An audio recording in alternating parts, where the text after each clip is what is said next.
Hey, what's up? What's going on, guys? Welcome to today's video. I was looking at this thing, I'm like, hey, why is the caster so far back on this side? The wheel's dead straight.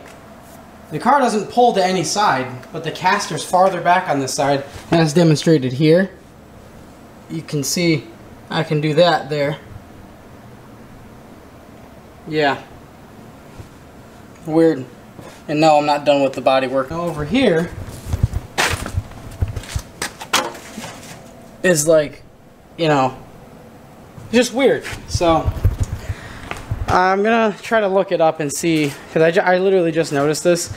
I'm gonna look it up and see if there's like a caster adjustment and take off this wheel and see why that would do that. The first thing I thought was like, oh, accident, but I was like, wait a minute, no. The only time this thing was friggin' hit was right here. As evidence of the headlight being cracked and this being like this. But if you look at the other side, it's good. And all the panels in the back line up. Taillights, everything lines up like perfectly. The trunk, like look at the trunk line. Mint. Same shit. So it couldn't be an accident. Now, what I literally just thought of is, I wonder if they replaced the arm and maybe use the 5th gen arm, because I know the 5th gen has a longer wheelbase. I guess there's only one way to find out, so I'm gonna put the front stuff back on and jack up the back and see what's up. Also, if anyone wants the full Skunk 2 exhaust, it's a Skunk 2 Mega Power. Let me know in the comments or DM me on Instagram. I just posted it up. I'm trying to make myself a full straight pipe, so I don't really need it, and I'll give it to you with the full cat back with my cat. So you get cat, resonator, the whole exhaust, and the muffler. It'll fit on CB to CG Accord chassis, 4th and 5th gen Preludes, and anything else, any other Honda really, because they're all the same general shape, but their hangers are just in a different spot. And maybe Civics are a little bit shorter, so cut a little bit out of it. I don't know, but that's I just figured I'd tell you guys that. So if you want to buy an exhaust, 300 bucks, hit me up. Get the shit out of here so I can make my straight pipe, because it's 92 and I don't need emissions. I'm gonna go work now.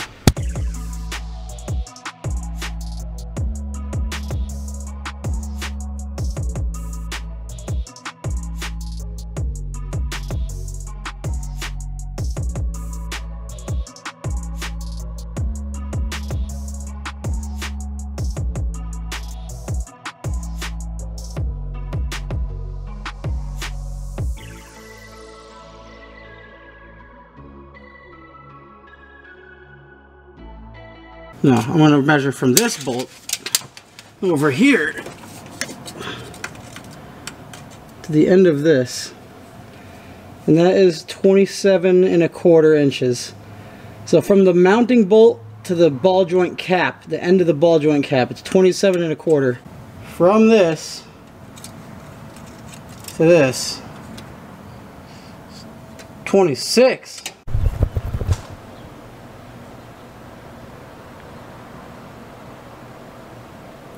Alright, so I know what it is.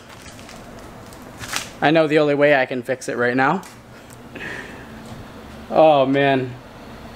There's a truck coming. I'll explain it in a second, but it's really good. You guys are gonna get a kick out of this. Not the biggest deal to me, because I know I can fix it fairly easily, but it's just the fact that, like, I've tried to fix things and it's gone wrong. But I've never tried to fix things and then made something like unworkable. So I'll tell you guys in a second after the truck pulls by. So you know how I said they replaced all the suspension bushings with energy bushings? That was a selling point for me. I enjoy that. I think it's pretty cool. The car feels a little tighter than my other car that had all the stock bushings in it. And I didn't even try with the suspension bolts because I wasn't trying to snap them. Well, apparently these guys did try with the suspension bolts, because they did replace the bushings. And they were so dedicated to replacing the bushings, they said, fuck it, we don't care if the bolts snap. So what happened was, I don't know how well you guys are going to see this. Ow. This shit just rolled in my hand, just like, never mind. Ow. But you can't really Anyways, they snapped the bolts in there.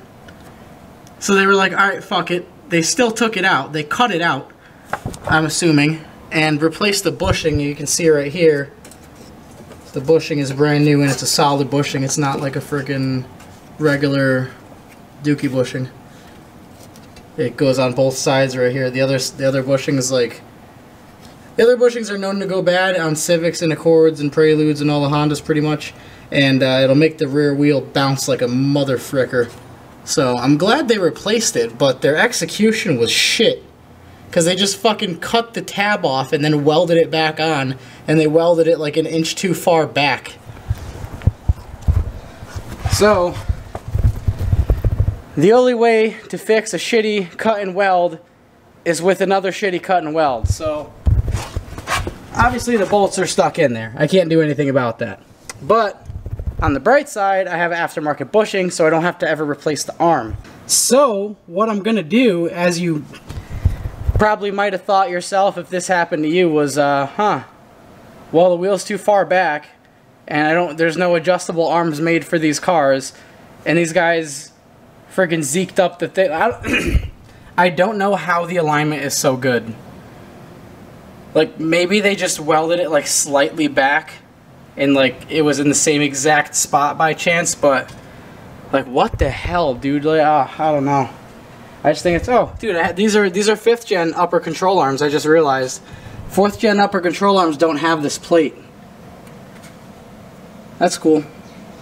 So that means that those are replaced too. And you can see in there, look. Energy bushings, solid bushings. Alright, so what I'm going to do, my only freaking option pretty much is, I'm going to cut this, I'm going to cut an inch off of it, I'm going to put it back together, and then I'm going to weld it. That's what I'm going to do.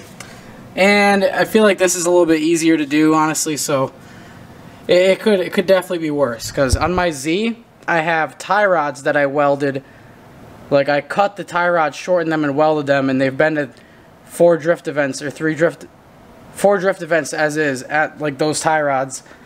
And they haven't broken. So I feel like this, you know, big piece of metal, it shouldn't be too hard, so I'm going to go ahead and try to unbolt this e-brake cable. That should at least come off, and get the cutting and get this freaking... I'm gonna take another measurement because I want to only cut out what I need to cut out. So, yeah, my braided brake lines, braided steel brake lines.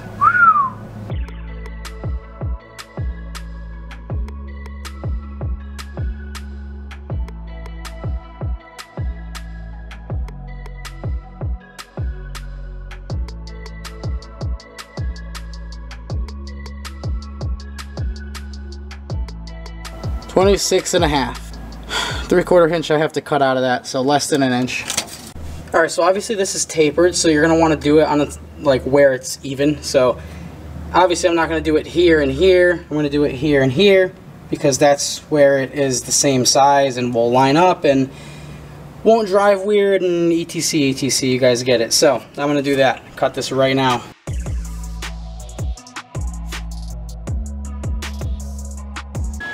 So I'm just going to go ahead and push this over, lift that up, and lay a tack right there.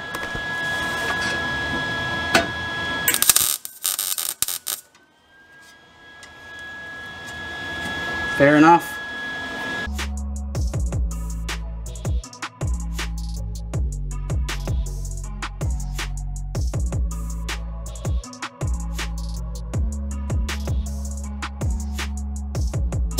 All right.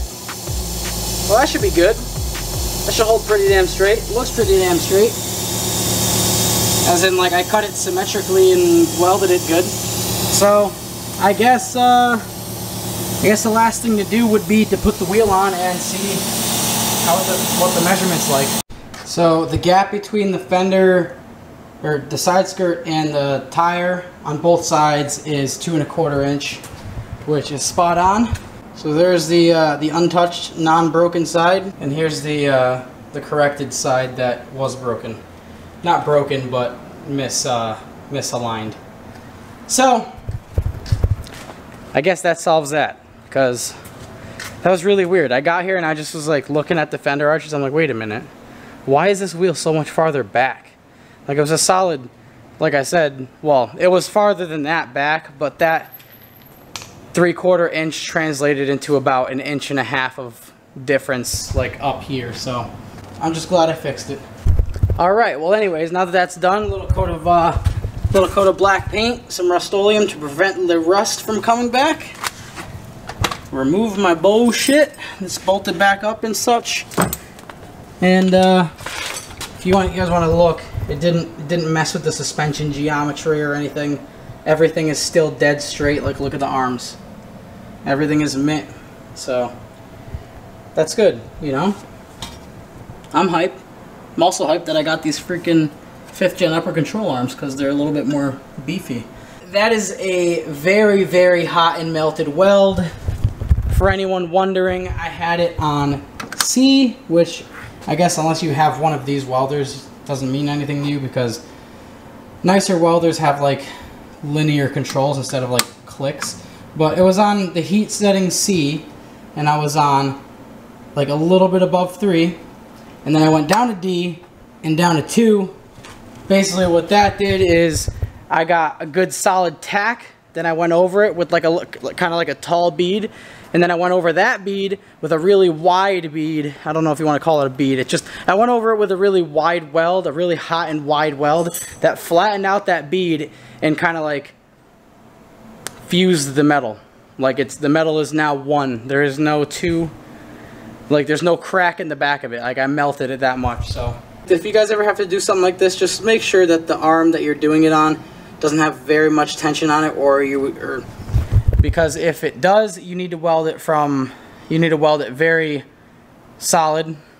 I would say like do what I did, I guess, because that's never going to come apart.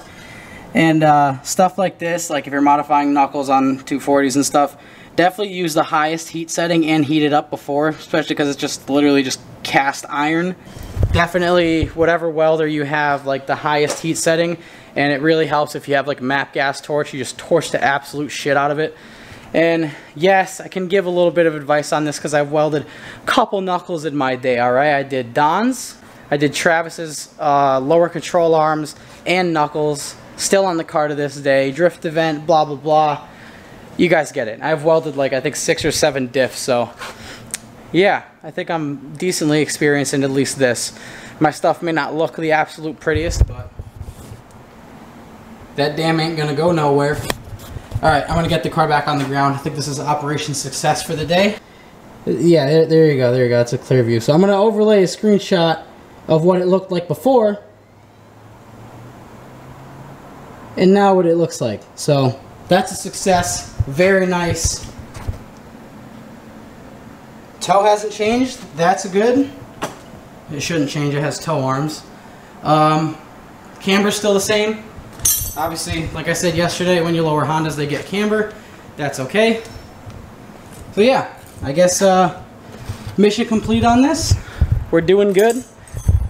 Whereas when you guys want to look at the other side, I can't really get a far shot from it, but you guys get it. That's the distance right there. Same distance as the other one. So that's dope.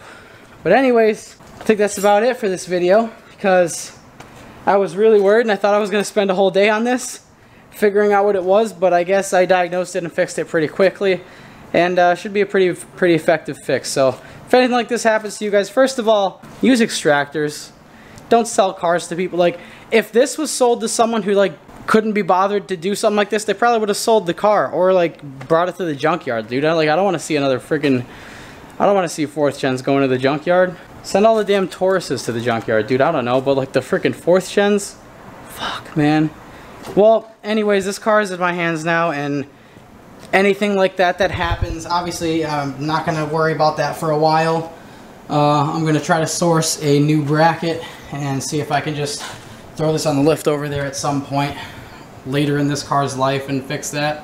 But for now, all that matters is the wheels in the middle, suspension geometry is fine, and my alignment will be good. So yeah, and I can rip it in the back roads now and not worry about freaking pulling to the right or left because the freaking caster's weird on the rear.